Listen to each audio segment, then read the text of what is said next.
ஒரு அழகான பசுமையான காட்டில் எல்லா விலங்குகளும் சுதந்திரமாகவும் மகிழ்ச்சியாகவும் வாழ்ந்தன. இந்த காட்டில் வாழ்ந்தது கும்பு என்ற யானை. காடு என் வீடு, எல்லோரும் என் ஃப்ரெண்டு. டேய், பழம் வேணுமா? பிடி. ஆஹா, கும்பு அண்ணா நீ பெஸ்டா. கும்பு எல்லோருக்கும் உதவியது, தண்ணீர் வர வைத்து பழம் பறித்து கொடுத்து வழிகாட்டி. ஹோ ஹோ ஹோ, குடிங்க குடிங்க.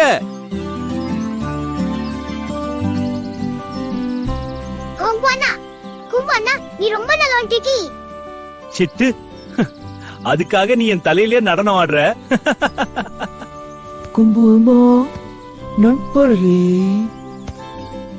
வேகு, நீ கிளம்பினது எப்போ?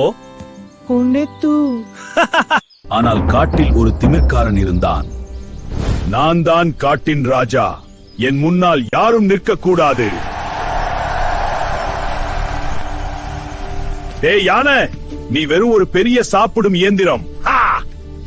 சாப்பிட போறியா? என்னையும் உன்ன மாதிரி நினைச்சியா?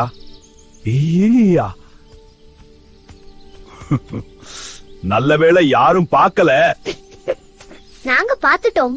ஆமாமா. திடீரென்று பெரும் புயல் வந்தது. ஐயோ, இது சாதாரண மழை இல்லை.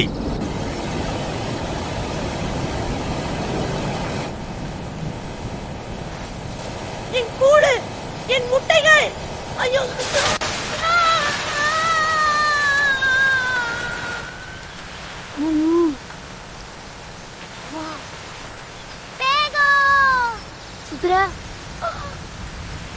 கும்பு ஒரு நொடியும் தாமதிக்கவில்லை.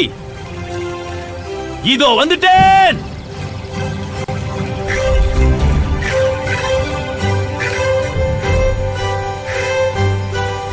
சிட்டு, பிடிச்சுக்கோ. நீ இங்கே இரு. வேகு, கை கொடு. கால் கொடுக்கட்டுமா? எதையாவது கொடு. சரி. மழையா என்ன என்ன செய்யும்? நான் ராஜா.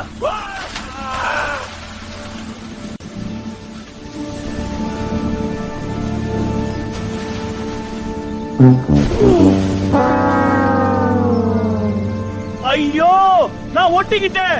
ஹெல்ப், யாராவது. ராஜா விழுந்துட்டான். யாரு காப்பாத்துவாங்க?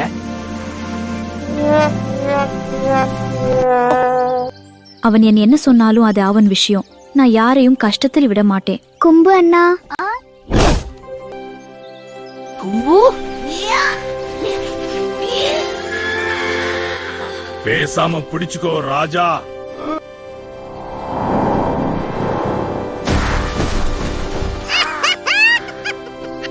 நான் வெளியே வந்துட்டேன். ராஜாவிற்கு முதல் முறையாக வெட்கமாக இருந்தது. கும்பு, நீ ஏன் என்னை காப்பாத்தினே? நான் உன்னை கேலி பண்ணினே.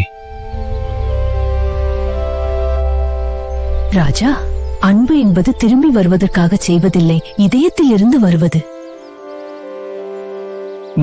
நான் தவறு செய்தேன். கும்பு, இனிமேல் நான் எல்லோருக்கும் நண்பன்.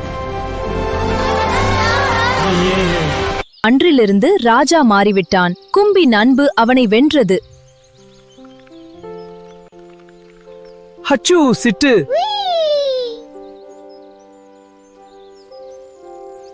அன்பும் உதவியும் எப்போதும் திமிரை வெல்லும்.